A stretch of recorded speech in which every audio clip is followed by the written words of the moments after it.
Mi exesposa me acusó de abusar de nuestra hija y todos le creyeron. Pero soy un hombre en silla de ruedas y las cámaras del ascensor probaron la verdad. Ahora ella enfrenta 8 años de cárcel. Nunca imaginé que mi vida podía convertirse en una pesadilla tan absoluta. Y lo peor de todo es que quien encendió la mecha fue la persona con la que compartí 10 años de matrimonio, la madre de mi hija. Pero antes de que empiecen a juzgar, permítanme contarles mi historia desde el principio. Me llamo Mauricio, tengo 38 años y hace 4 años sufrí un accidente que cambió mi vida para siempre. Una mala maniobra en una obra en construcción donde trabajaba como supervisor dejó mi columna dañada de tal manera que perdí la movilidad de ambas piernas. Desde entonces, dependo de una silla de ruedas para moverme. Fueron meses duros de rehabilitación, de aprender a hacer las cosas de nuevo, de adaptar mi casa, mi coche, mi vida entera a esta nueva realidad. Pero lo superé. Con mucho esfuerzo, con terapia, con el apoyo de mi familia y, sobre todo, con el amor de mi hija, Valentina, que en ese entonces tenía 6 años.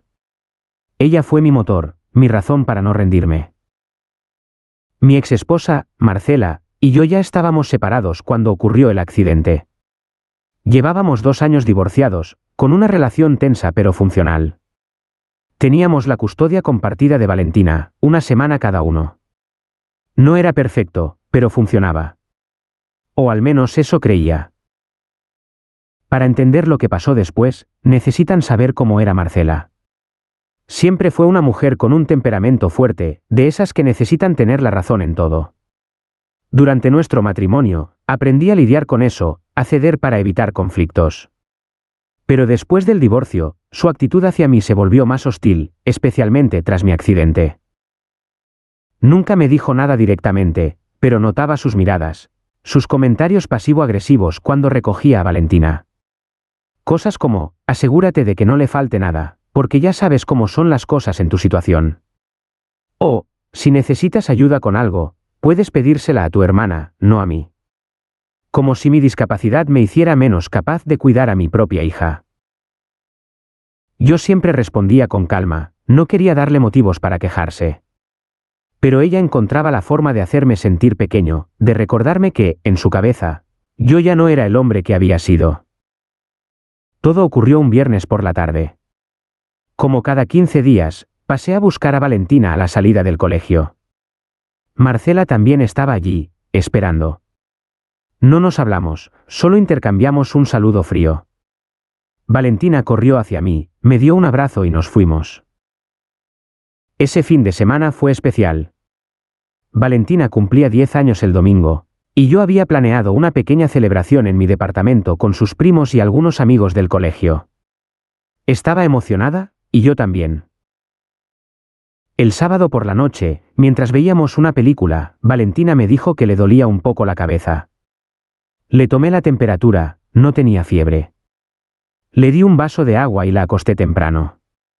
Pensé que sería algo pasajero. El domingo, el dolor de cabeza había desaparecido, pero noté que tenía un pequeño moretón en el brazo. Le pregunté qué había pasado, y me dijo que se había golpeado jugando en el recreo. No le di más importancia. Los niños se golpean todo el tiempo. La fiesta fue un éxito. Valentina estaba feliz, los niños jugaron, comieron pastel, todo normal. El lunes por la mañana, la llevé al colegio como siempre.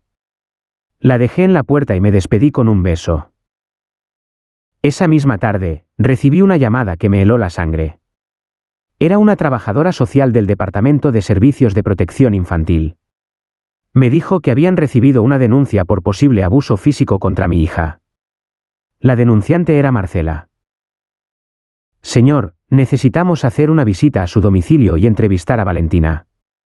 También necesitamos que usted se presente en nuestras oficinas para dar su versión. ¿Cómo? ¿Abuso? ¿De qué están hablando? Atiné a decir.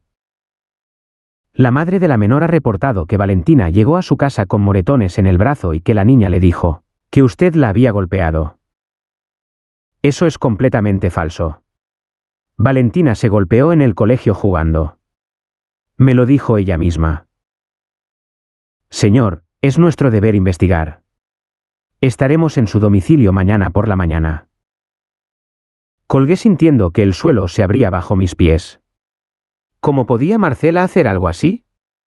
¿Cómo podía usar a nuestra hija para destruirme? Llamé a Valentina al teléfono de su madre.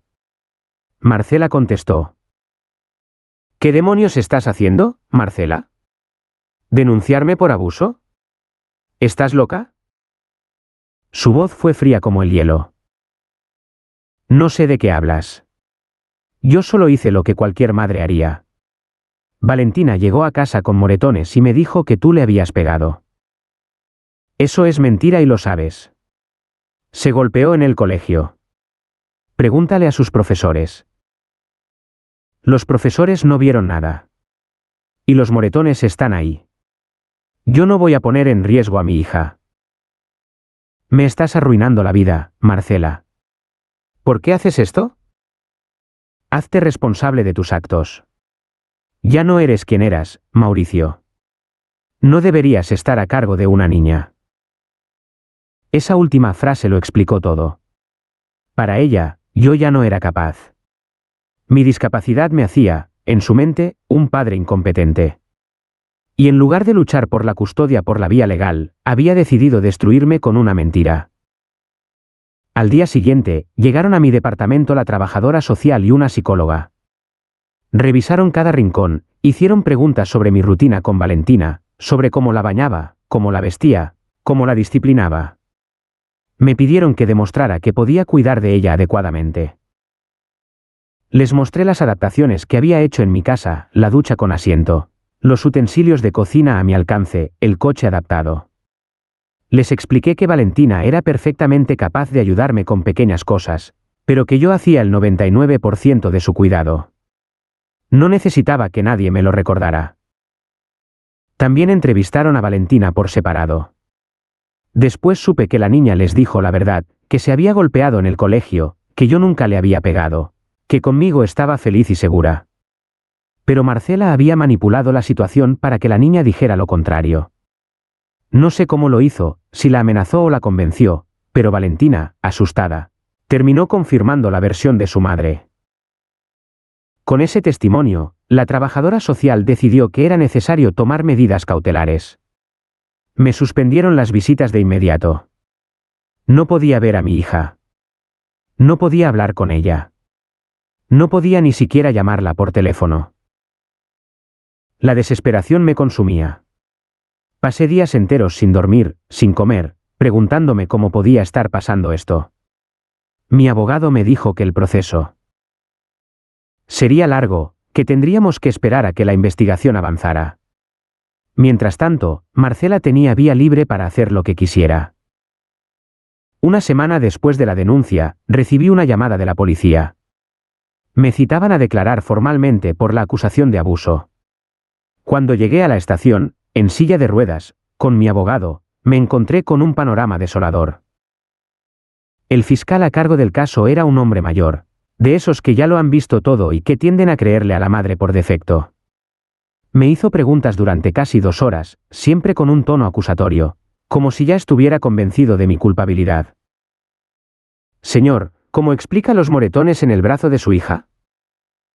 Ella misma me dijo que se golpeó jugando en el recreo. Pueden pedir los registros del colegio, preguntar a sus profesores. Ya lo hicimos. Nadie vio ningún golpe. Y la niña le dijo a la psicóloga que usted la golpeó. Porque su madre la obligó a decir eso. Valentina me quiere, nunca le haría daño. Señor, usted está en silla de ruedas. ¿Cómo se las arregla para cuidar de una niña de 10 años? Esa pregunta me hirió más que cualquier acusación.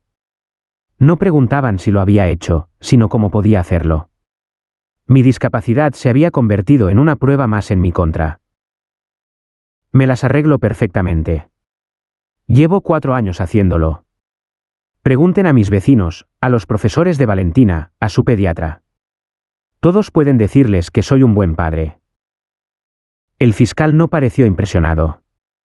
Al final de la entrevista, me dijo que el caso seguía abierto y que no podía salir de la ciudad. Me fui de esa estación sintiéndome más humillado que nunca. Pasaron 3 meses. 3 meses sin ver a mi hija, sin saber cómo estaba, sin poder consolarla. Mi abogado trabajaba sin descanso, pero el sistema era lento, burocrático, y parecía estar diseñado para proteger a los acusadores, no a los acusados. Hasta que un día, mi abogado recibió una llamada que lo cambió todo. Era el administrador del edificio donde yo vivo. Me dijo que las cámaras de seguridad del ascensor y de los pasillos comunes grababan 24/7 y que los archivos se guardaban durante 6 meses.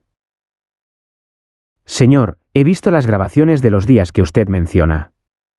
En ninguna de ellas se ve nada que pueda interpretarse como abuso. Al contrario, se ve a su hija feliz, riendo, abrazándolo. Quiero poner estas grabaciones a disposición de la justicia. Mi abogado y yo revisamos las imágenes. Era cierto. En los vídeos se veía a Valentina y a mí entrando y saliendo del departamento, subiendo y bajando en el ascensor, siempre con normalidad. En una de ellas, incluso se la ve ayudándome a abrir la puerta con una sonrisa. No había ni un solo instante de tensión, de violencia, de nada que pudiera respaldar la acusación. Además, mi abogado consiguió los registros del colegio.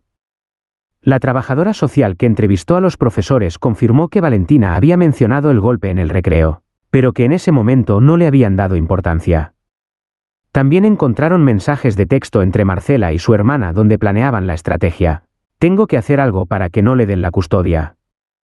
No puede cuidarla. Está lisiado. Y otro, si digo que la golpeó, me van a creer a mí. Siempre le creen a la madre. Eso fue suficiente. Mi abogado presentó una moción de urgencia para desestimar los cargos y solicitar una investigación contra Marcela por denuncia falsa y manipulación de testigos.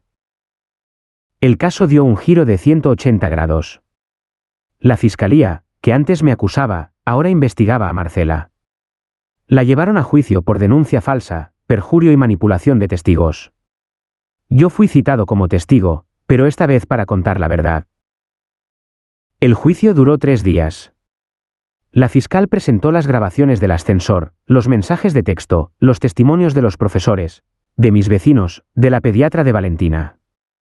Todos coincidían, yo era un padre ejemplar, dedicado, cariñoso, y Marcela había actuado por rencor y despecho. La defensa de Marcela intentó argumentar que ella había actuado de buena fe, que solo buscaba proteger a su hija. Pero los mensajes de texto la desmentían. Cuando le preguntaron por qué no había mencionado la pelea con el novio la noche anterior, resulta que esa pelea existió, y el moretón en su propio pecho, del que también habló, era de esa pelea, no de un supuesto ataque mío, no supo qué responder. El jurado deliberó apenas 4 horas. El veredicto fue unánime, culpable de todos los cargos. La jueza, al dictar sentencia, fue especialmente dura. Señora Marcela, usted ha utilizado el sistema de justicia como un arma personal. Ha manipulado a su propia hija, la ha obligado a mentir, y ha intentado destruir a un hombre que, pese a su discapacidad, ha demostrado ser un padre ejemplar. Su conducta no solo es ilegal, es inmoral.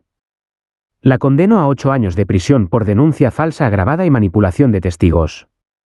Además, perderá la custodia de su hija, que será otorgada de forma permanente al padre. Marcela rompió a llorar en la sala, pero yo no sentí nada.